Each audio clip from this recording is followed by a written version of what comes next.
ನಮಸ್ತೆ ಫ್ರೆಂಡ್ಸ್, ರಾಜ್ ಜಾಬ್ಸ್ಗೆ ಸ್ವಾಗತ. ಫ್ರೆಂಡ್ಸ್, ಕರ್ನಾಟಕ ಅಗ್ನಿಶಾಮಕ ಇಲಾಖೆಯಿಂದ ನೇಮಕಾತಿ ನೋಡಿ. ಕರ್ನಾಟಕ ಅಗ್ನಿಶಾಮಕ ಇಲಾಖೆ ಆಗಿರುತ್ತೆ. 1828 ಹುದ್ದೆಗಳಿದ್ದಾವೆ. ಈ ಒಂದು ಹುದ್ದೆಗಳಿಗೆ ಅರ್ಜಿ ಆಹ್ವಾನ ಅಂತ ಕೊಟ್ಟಿದ್ದಾರೆ ನೋಡಿ. ಕರ್ನಾಟಕ ಫೈರ್ ಡಿಪಾರ್ಟ್ಮೆಂಟ್ ನೇಮಕಾತಿಯ ಹೊಸ ಸೂಚನೆ ಆಗಿರುತ್ತೆ. ಇನ್ನ ಫ್ರೆಂಡ್ಸ್, ಉದ್ಯೋಗದ ವಿವರವನ್ನ ನೋಡೋದಾದ್ರೆ ನೋಡಿ, ನೇಮಕಾತಿ ಸಂಸ್ಥೆ ಕರ್ನಾಟಕ ರಾಜ್ಯ ಅಗ್ನಿಶಾಮಕ ಮತ್ತು ತುರ್ತು ಸೇವೆಗಳು ಮತ್ತು ರಾಜ್ಯ ವಿಪತ್ತು ಸ್ಪಂದನಾ ಪಡೆ ಇಲ್ಲಿಂದ ನೇಮಕಾತಿ ಆಗಿರುತ್ತೆ. ಹಾಗೆ ಹುದ್ದೆಗಳ ಹೆಸರು ಫೈರ್ ಆಪರೇಟರ್ ಹುದ್ದೆಗಳಾಗಿರ್ತವೆ. ಹುದ್ದೆಗಳ ಸಂಖ್ಯೆ 1828 ಖಾಲಿ ಹುದ್ದೆಗಳಾಗಿರ್ತವೆ. ಉದ್ಯೋಗ ಸ್ಥಳ ಕರ್ನಾಟಕದ ಎಲ್ಲಾ ಜಿಲ್ಲೆಗಳಲ್ಲಿ ನೇಮಕಾತಿ ನಡೆಯುತ್ತೆ ನೋಡಿ. ಇನ್ನ ಹುದ್ದೆಗಳ ವಿವರವನ್ನ ನೋಡೋದಾದ್ರೆ ನೋಡಿ, ಇಲ್ಲಿ ಫೈರ್ ಆಪರೇಟರ್ ಅಗ್ನಿಶಾಮಕ 1502 ಹುದ್ದೆಗಳಿರ್ತವೆ. ಫೈರ್ ಆಪರೇಟರ್ ಅಗ್ನಿಶಾಮಕ ಚಾಲಕ ನೋಡಿ 294 ಹುದ್ದೆಗಳು. ಫೈರ್ ಆಪರೇಟರ್ ಚಾಲಕ ತಂತ್ರಜ್ಞ 32 ಹುದ್ದೆಗಳು. ಟೋಟಲ್ ಆಗಿ 1828 ಹುದ್ದೆಗಳು. ಹೊಸ ಸೂಚನೆ ಬಿಡುಗಡೆಯಾಗಿದೆ ನೋಡಿ. ಈ ಒಂದು ಹುದ್ದೆಗಳಿಗೆ ನೀವು ಕೂಡ ಅರ್ಜಿಗಳನ್ನ ಸಲ್ಲಿಸಬಹುದು. ಇನ್ನು SLC ಪಾಸ್ ಆಗಿರ್ಬೇಕಾಗುತ್ತೆ. ಕೇವಲ ಜಸ್ಟ್ SLC ಪಾಸ್ ಮಾಡ್ಕೊಂಡಿದ್ರೆ ನೀವು ಈ ಒಂದು ಹುದ್ದೆಗಳಿಗೆ ಅರ್ಜಿಗಳನ್ನ ಸಲ್ಲಿಸಬಹುದು. ಮತ್ತೆ friends, heavy vehicle driving licence ನೋಡಿ, ಭಾರಿ ವಾಹನ ಚಾಲನಾ ಪರವಾನಗಿ ಹೊಂದಿರಬೇಕಾಗತ್ತೆ ಅಂತ ಹೇಳಿದ್ದಾರೆ. ITI ಮಾಡಿದಂತ ಅಭ್ಯರ್ಥಿಗಳಿಗೆ ಹೆಚ್ಚಿನ ಆದ್ಯತೆ ಇರುತ್ತೆ ಅಂತ ಕೊಟ್ಟಿದ್ದಾರೆ. ಅಭ್ಯರ್ಥಿಗಳು ದೈಹಿಕವಾಗಿ ಸದೃಢವಾಗಿರ್ಬೇಕು ಅಂತ ಕೊಟ್ಟಿದ್ದಾರೆ ನೋಡಿ. ದೈಹಿಕ ಗುಣಮಟ್ಟವನ್ನು ಹೊಂದಿರಬೇಕಾಗುತ್ತೆ ಅಂತ ಕೊಟ್ಟಿದ್ದಾರೆ. ಇನ್ನ ಈ ಒಂದು ಹುದ್ದೆಗಳಿಗೆ ವಯೋಮಿತಿಯನ್ನು ನೋಡೋದಾದ್ರೆ ನೋಡಿ, ಇಲ್ಲಿ ಸಾಮಾನ್ಯ ಅಭ್ಯರ್ಥಿಗಳಿಗೆ 25 ವರ್ಷ, ಪರಿಶಿಷ್ಟ ಜಾತಿ, ಪರಿಶಿಷ್ಟ ಪಂಗಡ ಮತ್ತು ಹಿಂದುಳಿದ ವರ್ಗದ ಅಭ್ಯರ್ಥಿಗಳಿಗೆ 3 ವರ್ಷಗಳ ವಯೋಮಿತಿ ಸಡಿಲಿಕೆ ಕೂಡ ಇರುತ್ತೆ. ಆದಷ್ಟು ನಿಮ್ಮ ವಯಸ್ಸಿನ ಲೆಕ್ಕಾಚಾರ ಮಾಡಿಕೊಂಡು ನೀವು ಈ ಒಂದು ಹುದ್ದೆಗಳಿಗೆ ಅರ್ಜಿಗಳನ್ನು ಸಲ್ಲಿಸಬಹುದು.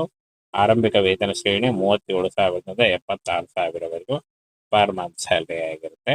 ಇನ್ನು ಅರ್ಜಿ ಶುಲ್ಕವನ್ನು ನೋಡೋದಾದ್ರೆ ಸಾಮಾನ್ಯ ಅಭ್ಯರ್ಥಿಗಳು 2A 2B ಮತ್ತು 3A 3B ಅಭ್ಯರ್ಥಿಗಳಿಗೆ 500 ರೂಪಾಯಿ ಇದ್ರೆ, SC ST ಪ್ರವರ್ಗ 1 ಅಭ್ಯರ್ಥಿಗಳಿಗೆ 250 ರೂಪಾಯಿ ಇರುತ್ತೆ. ಈ ಒಂದು ಅಪ್ಲಿಕೇಶನ್ ಫಾರ್ಮ್ ಅನ್ನ ನೀವು ಏನು ಅಂದ್ರೆ ಅಪ್ಲಿಕೇಶನ್ ಇದನ್ನ ಫ್ರೆಂಡ್ಸ್, ಈ ಒಂದು ಅರ್ಜಿ ಶುಲ್ಕವನ್ನ ನೀವು net banking, credit card, debit card ಅಥವಾ UPI ಮೂಲಕ ಪೇ ಮಾಡಬಹುದಾಗಿರುತ್ತೆ. ಆನ್ಲೈನ್ ಅರ್ಜಿ ಸಲ್ಲಿಸಬೇಕು. ಇನ್ನು ಫ್ರೆಂಡ್ಸ್ ನೋಡಿ, ಲಿಖಿತ ಪರೀಕ್ಷೆ ಅಭ್ಯರ್ಥಿಗಳ ಸಾಮಾನ್ಯ ಜ್ಞಾನ ಮತ್ತು ತಾಂತ್ರಿಕ ಜ್ಞಾನವನ್ನು ಪರೀಕ್ಷಿಸಲು ಸ್ಪರ್ಧಾತ್ಮಕ ಪರೀಕ್ಷೆ ನಡೆಸಲಾಗುತ್ತೆ.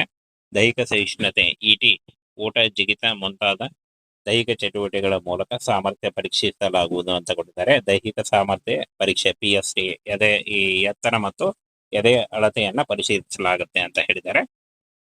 ಇನ್ನು ಚಾಲನಾ ಕೌಶಲ್ಯ ಪರೀಕ್ಷೆ, ಭಾರಿ ವಾಹನಗಳನ್ನ ಚಾಲನೆ ಮಾಡುವ ಕೌಶಲ್ಯ ಪ್ರಾಯೋಗಿಕವಾಗಿ ಪರೀಕ್ಷಿಸಲಾಗುತ್ತೆ ಅಂತ ಕೊಟ್ಟಿದ್ದಾರೆ.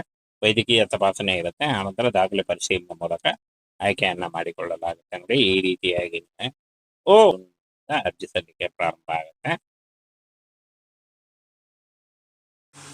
ನಮಸ್ತೆ ಫ್ರೆಂಡ್ಸ್, ರಾಜ್ ಜಾಬ್ಸ್ಗೆ ಸ್ವಾಗತ. ಫ್ರೆಂಡ್ಸ್, ಕರ್ನಾಟಕ ಅಗ್ನಿಶಾಮಕ ಇಲಾಖೆಯಿಂದ ನೇಮಕಾತಿ ನೋಡಿ. ಕರ್ನಾಟಕ ಅಗ್ನಿಶಾಮಕ ಇಲಾಖೆ ಆಗಿರುತ್ತೆ.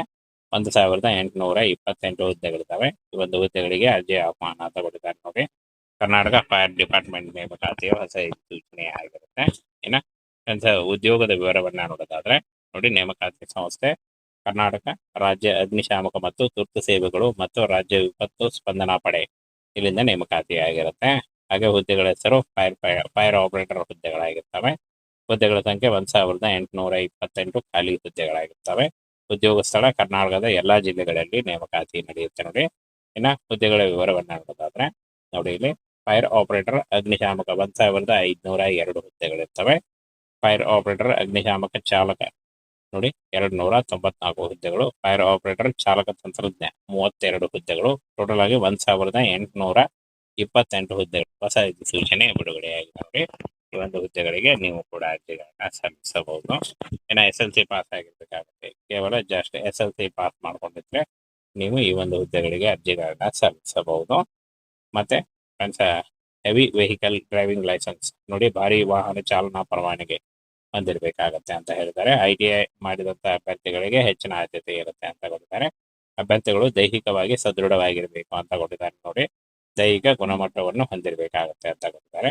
ಇನ್ನ ಈ ಒಂದು ಹುದ್ದೆಗಳಿಗೆ ವಯೋಮಿತಿಯನ್ನು ನೋಡೋದಾದ್ರೆ ನೋಡಿ, ಇಲ್ಲಿ ಸಾಮಾನ್ಯ ಅಭ್ಯರ್ಥಿಗಳಿಗೆ 25 ವರ್ಷ, ಪರಿಶಿಷ್ಟ ಜಾತಿ, ಪರಿಶಿಷ್ಟ ಪಂಗಡ ಮತ್ತು ಹಿಂದುಳಿದ ವರ್ಗದ ಅಭ್ಯರ್ಥಿಗಳಿಗೆ 3 ವರ್ಷಗಳ ವಯೋಮಿತಿ ಸಡಿಲಿಕೆ ಕೂಡ ಇರುತ್ತೆ. ಆದಷ್ಟು ನಿಮ್ಮ ವಯಸ್ಸಿನ ಲೆಕ್ಕಾಚಾರ ಮಾಡಿಕೊಂಡು ನೀವು ಈ ಒಂದು ಹುದ್ದೆಗಳಿಗೆ ಅರ್ಜಿಗಳನ್ನು ಸಲ್ಲಿಸಬಹುದು.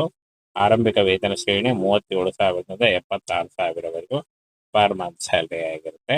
ಇನ್ನು ಅರ್ಜಿ ಶುಲ್ಕವನ್ನು ನೋಡೋದಾದ್ರೆ ಸಾಮಾನ್ಯ ಅಭ್ಯರ್ಥಿಗಳು 2A 2B ಮತ್ತು 3A 3B ಅಭ್ಯರ್ಥಿಗಳಿಗೆ 500 ರೂಪಾಯಿ ಇದ್ರೆ SC ST ಪ್ರವರ್ಗ 1 ಅಭ್ಯರ್ಥಿಗಳಿಗೆ 250 ರೂಪಾಯಿ ಇರುತ್ತೆ. ಈ ಒಂದು ಅಪ್ಲಿಕೇಶನ್ ಫಾರ್ಮ್ ಅನ್ನ ನೀವು ಏನು ಅಂದ್ರೆ ಅಪ್ಲಿಕೇಶನ್ ಇದನ್ನ ಫ್ರೆಂಡ್ಸ್ ಈ ಒಂದು ಅರ್ಜಿ ಶುಲ್ಕವನ್ನ ನೀವು net banking, credit card, debit card ಅಥವಾ UPI ಮೂಲಕ ಪೇ ಮಾಡಬಹುದಾಗಿರುತ್ತೆ. ಆನ್ಲೈನ್ ಅರ್ಜಿ ಸಲ್ಲಿಸಬೇಕು. ಇನ್ನು ನೋಡಿ, ಲಿಖಿತ ಪರೀಕ್ಷೆ ಅಭ್ಯರ್ಥಿಗಳ ಸಾಮಾನ್ಯ ಜ್ಞಾನ ಮತ್ತು ತಾಂತ್ರಿಕ ಜ್ಞಾನವನ್ನು ಪರೀಕ್ಷಿಸಲು ಸ್ಪರ್ಧಾತ್ಮಕ ಪರೀಕ್ಷೆ ನಡೆಸಲಾಗುತ್ತೆ. ದೈಹಿಕ ಸಹಿಷ್ಣುತೆ ET, ಊಟ, ಜಿಗಿತ ಮುಂತಾದ ದೈಹಿಕ ಚಟುವಟಿಕೆಗಳ ಮೂಲಕ ಸಾಮರ್ಥ್ಯ ಪರೀಕ್ಷಿಸಲಾಗುವುದು ಅಂತ ಕೊಟ್ಟಿದ್ದಾರೆ. ದೈಹಿಕ ಸಾಮರ್ಥ್ಯ ಪರೀಕ್ಷೆ PST, ಈ ಎತ್ತರ ಮತ್ತು ಎದೆ ಅಳತೆಯನ್ನ ಪರಿಶೀಲಿಸಲಾಗುತ್ತೆ ಅಂತ ಹೇಳಿದ್ದಾರೆ. ಇನ್ನು ಚಾಲನಾ ಕೌಶಲ್ಯ ಪರೀಕ್ಷೆ, ಭಾರಿ ವಾಹನಗಳನ್ನ ಚಾಲನೆ ಮಾಡುವ ಕೌಶಲ್ಯ ಪ್ರಾಯೋಗಿಕವಾಗಿ ಪರೀಕ್ಷಿಸಲಾಗುತ್ತೆ ಅಂತ ಕೊಟ್ಟಿದ್ದಾರೆ. ವೈದ್ಯಕೀಯ ತಪಾಸಣೆ ಇರುತ್ತೆ. ಆನಂತರ ದಾಖಲೆ ಪರಿಶೀಲನೆ ಮೂಲಕ ಆಯ್ಕೆಯನ್ನ ಮಾಡಿಕೊಳ್ಳಲಾಗುತ್ತೆ. ನೋಡಿ, ಈ ರೀತಿಯಾಗಿ ಫ್ರೆಂಡ್ಸ್ ಈ ಒಂದು ಹುದ್ದೆಗಳಿಗೆ ಜೂನ್ ನಲ್ಲಿ ಅರ್ಜಿ ಸಲ್ಲಿಕೆ ಶುರುವಾಗುತ್ತೆ. ಜೂನ್ ಅರ್ಜಿ ಸಲ್ಲಿಕೆ ಪ್ರಾರಂಭ ಆಗುತ್ತೆ.